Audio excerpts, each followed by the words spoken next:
Hi Idol, how to be you po? Pray, be happy, contented, love, kailangan loyal sa asawa,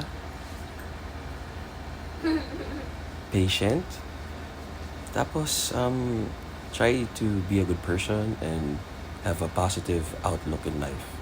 Lahat ng nangyayari sa'yo may meaning, walang coincidences. Tapos 99% ng nangyayari sa buhay ay reaction mo sa nangyayari sa'yo. So nasa iyo ang power. Alamin mo yung value mo, tapos kung ano yung pagtrato mo sa ibang tao, usually yun yung gusto mong pagtrato sa'yo. Parang law of karma, law of energy. Do unto others what you want others to do unto you. So ganun lang. Pero be good and don't expect anything in return. Dapat walang expectations. Yun lang. Stay true, just be you. God bless guys. Tama kayo, mali kami. I'm not your doctor.